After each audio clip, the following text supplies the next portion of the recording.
കർത്താവിൽ പ്രിയപ്പെട്ടവരെ, എൻ്റെ പ്രയർ ഗ്രൂപ്പിലുള്ള ആൾക്കാർക്ക് എല്ലാവർക്കും അറിയാവുന്നതാണ്. ഈ വയനാട്ടിലെ അവിടുത്തെ വലിയൊരു വിപത്ത് ഉണ്ടാകുന്നതിന് 45 ദിവസം, അതായത് 1.5 മാസം മുൻപായിട്ട് 2 പ്രാവശ്യം ഞാൻ എൻ്റെ ഗ്രൂപ്പിൽ മെസ്സേജ് ഇട്ടിരുന്നു. നിങ്ങളെല്ലാവരും കേരളത്തിന് വേണ്ടി പ്രാർത്ഥിക്കണം, ഇറ്റലിക്ക് വേണ്ടി പ്രാർത്ഥിക്കണം. രണ്ടിടത്തും വലിയതായിട്ടുള്ള പ്രശ്നങ്ങൾ ഉണ്ടാകുന്നുണ്ട്. എൻ്റെ ദർശനത്തിൽ ഞാൻ കണ്ടത് ഭൂമി ഒരു കേക്ക് കഷ്ണം വെട്ടി മാറ്റിയത് കണക്ക് ഒരു മെയിൻ ഭൂമിയുടെ ഭാഗമല്ലാതെ പോകുന്നു. അപ്പം ഈ ഉരുളുപൊട്ടൽ എന്താണെന്ന് എനിക്ക് അന്ന് പിടികിട്ടിയിട്ടില്ല. അപ്പം എൻ്റെ ഗ്രൂപ്പിലെ ഒരു വ്യക്തി ഞാൻ ഈ കാര്യം പറഞ്ഞു, എൻ്റെ മെസ്സേജ് കണ്ടിട്ട് അവരുമായിട്ട് സംസാരിക്കാനുണ്ട്. അന്നേരം പറഞ്ഞു അതിനാണ് ഉരുളുപൊട്ടൽ എന്ന് പറയുന്നതെന്ന് പറഞ്ഞു. അപ്പോൾ ഞാൻ പറഞ്ഞു എന്നാൽ അങ്ങനെ ആയിരിക്കും. അത് കഴിഞ്ഞ് അധികം എല്ലാവരും ഞങ്ങളുടെ ഗ്രൂപ്പിലുള്ള എല്ലാവരും തന്നെ പ്രാർത്ഥിച്ചിട്ടുണ്ടെന്നാണ് ഞാൻ വിശ്വസിക്കുന്നത്. അത് കഴിഞ്ഞ് അധികം താമസിയാതെ വളരെ ഹൃദയഭേദകമായ ആ സംഭവം ഉണ്ടായത് നമ്മുടെ കൺമുൻപിൽ കണ്ടു. അത് കഴിഞ്ഞ് 2 ആഴ്ച മുന്നേ ഞാൻ വീണ്ടും ഗ്രൂപ്പിൽ ഒരു മെസ്സേജ് ഇട്ടിരുന്നത് ഇതാണ്. എനിക്ക് കിട്ടിയൊരു സന്ദേശം ഗുജറാത്തിനെ ഞാൻ വളരെ വ്യക്തമായിട്ട് കണ്ടതാണ്. ഗുജറാത്ത് നശിപ്പിക്കപ്പെടും എന്നുള്ളതാണ് ഒരു ഇത് കണ്ടത്. അത് കഴിഞ്ഞതിൻ്റെ ശേഷം കേരളം ഞാൻ ദൂരെ നിന്ന്, അതായത് ഒത്തിരി ഇപ്പോൾ ഒരു ഡ്രോൺ ദൃശ്യം എന്ന് പറയുന്ന കണക്ക് ഞാൻ കാണുന്നതായിട്ടാണ് അന്നേരം എനിക്ക് കണ്ടത്. കേരളം മുഴുവനും പച്ചപ്പാണ്. നമ്മൾ ട്രെയിനിൽ നോർത്ത് നിന്നൊക്കെ ട്രാവൽ ചെയ്തിട്ടുള്ളവർക്കറിയാം, പാലക്കാടൊക്കെ ആകുമ്പോഴത്തേക്കാണ് നമ്മുടെ ഭൂപ്രകൃതിയുടെ ആ വ്യത്യാസം നമ്മൾ മനസ്സിലാക്കുന്നത്. വളരെ പച്ചപ്പല്ലാതെ ഏത് കാട്ടിക്കൂടെ വന്നാലും അതിൻ്റെ ഇടയ്ക്ക് എല്ലാം വീടുകളുണ്ട്.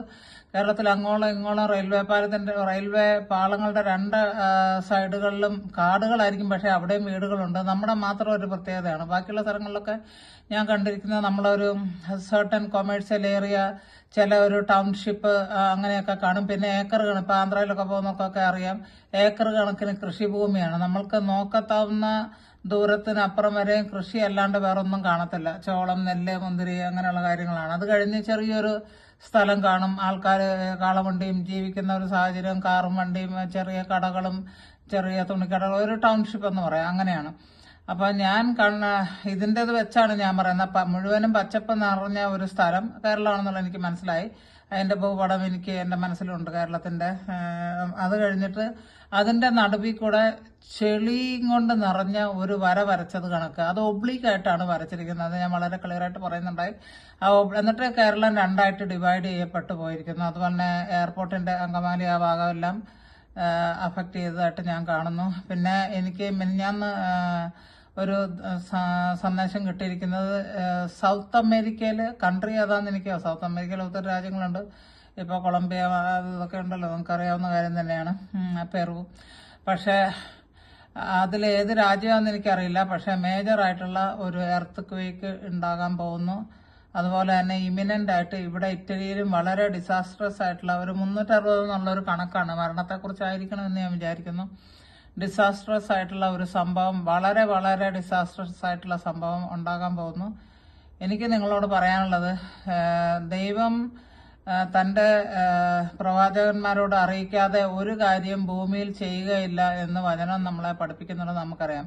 ഞാൻ വലിയ പ്രവാചകനാണെന്നൊന്നും പറയുന്നില്ല. പക്ഷേ ഈ ഗ്രൂപ്പിലുള്ള ആൾക്കാർക്ക്, എൻ്റെ ഗ്രൂപ്പിൽ ധാരാളം പേരുണ്ടായിരുന്നു, ആവശ്യങ്ങൾ കിട്ടിക്കഴിയുമ്പോൾ ആൾക്കാരിൽ ഇറങ്ങിപ്പോവും. അതെല്ലാ ഗ്രൂപ്പിലും സാധാരണമായിട്ടുള്ള കാര്യമാണ്. പക്ഷേ എനിക്ക് പറയാനുള്ളത്, ദൈവം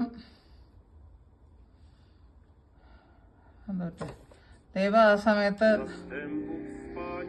എനിക്ക് മനസ്സിലായത്, എനിക്കൊരു കാര്യം കാണിച്ചു തന്നത് വളരെ വ്യക്തമായിട്ട്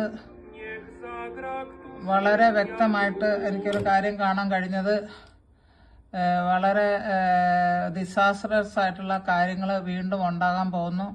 അതുകൊണ്ട് നിങ്ങളുടെ എല്ലാം പ്രാർത്ഥന ഞാൻ അഭ്യർത്ഥിക്കുകയാണ്. നിങ്ങൾ ഇപ്പോൾ കേരളത്തിലുണ്ട്, ഗുജറാത്ത് കാണുന്നുണ്ട്. ഗുജറാത്ത് മാത്രമല്ല, ഞാൻ വളരെ ക്ലിയർ ആയിട്ട് കണ്ടത് ഈ ഇന്ത്യയുടെ നടുഭാഗം, ആ ഒരു മഹാരാഷ്ട്ര അങ്ങനെയുള്ള ഒരു നടുഭാഗം, നോർത്തിലായിട്ട് എനിക്ക് കാണുന്നില്ല. ഡൽഹി ആ ഭാഗത്തല്ല, കശ്മീർ ആ ഭാഗത്തായിട്ടൊന്നും അല്ല.